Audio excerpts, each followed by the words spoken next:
You wake up early, as every morning of your life, ready for work. You take the bus, your car, or plane, with a strong belief that you will pick up incoming calls, write your best speech, close the merge your company needs, that you will build, teach, deliver a package, fix, cook, invest, you name it. But have you ever stopped and thought that whatever you do for a living, no matter how you slice it, you are doing marketing? I think that is a significant change in the human state. Some people do stupid things with them. Some people do amazing things with them. Most marketing people spend most of their time in the business of doing business. And the unconscious, many times we buy something and we're really driven by forces we aren't conscious of ourselves. Companies and brands are sharing power with consumers, and because there are just more forces out there that are trying to tear down the image of most companies. In fact, I think if you're in marketing out there now, get out straight away. Marketing is changing. Obviously, it is a citizen of the world we live in, a world in flux. Down from the kingdom of its inaccessible yet invisible tower, it is now the layman behind us, next to us, inside each and every one. Yes, maybe marketing, just like information, is getting more democratized day after day. But do you realize what that really means? Have you seized in its full dimension the impact this change has on your work, your choices, your decisions, your career? Really? Haven't you noticed that you can't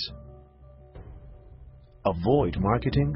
I don't think we do a good enough job understanding the present. We don't do a good enough job understanding how we've changed today. If you watch how marketing is done and how a new product is launched and all the collateral material and the ads that have to be put out and reaching retailers and then final customers, you'll see a lot of waste. You'll see a lot of committee work, a lot of redoing and so on. the other thing is we're imprisoned by this word selling, because everyone has bad examples of the telemarketer who calls them at home when they're trying to eat their meal and tries to sell them something. We know about ways in which selling is cheating and lying and stealing.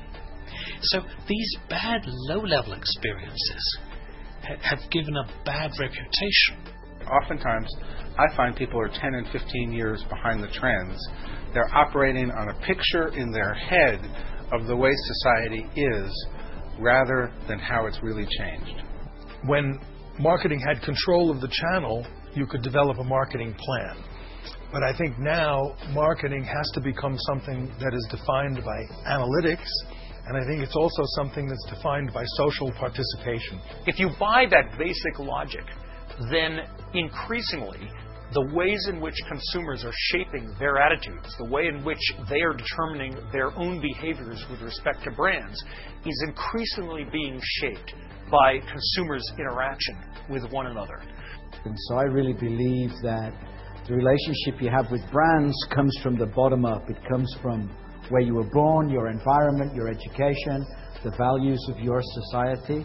So I think people do respond differently. So the world of marketing is now going to be much, much closer to a partnership with the people that you want to market to. Will be from the grassroots back up, by being a member of the society of customers rather than somebody marketing straight to them. In fact, I think if you're in marketing out there now, get out straight away, redefine yourselves. I think consumers are not going to be marketed at anymore. With this flurry of discussion taking place, it may seem obvious, even naive, to believe, to suggest that in this hyper-connected century, somebody could ever live without the more and the less visible manifestations of marketing. Unless you are a castaway on a remote island, of course, or a coffee harvester in the tropics, maybe a mailman in a city, just giving your best, doing your job, earning your living. Nothing to do with the fancy face of that marketing stuff. And I mean, nothing, right? Do you know that gets repetitious, that gets boring, that's very static? The alternative is to go to narration and storytelling, where that brand becomes part of your life, and you like to know what its history has been and where it is today. If you start to sell a brick, it's very boring, it's a commodity, it's only worth $1. If instead you sell the dream of creating the perfect home for you and your partner and your family, wow, that's a different emotional promise. But I realized that we didn't have to speculate about the way, about what tomorrow is going to bring. We didn't have to, just resort to good stories or anecdotes or examples. We actually had sort of, broad statistical evidence that the internet was changing our culture and our economy. And suddenly the technology isn't in the vehicle, the technology is in you.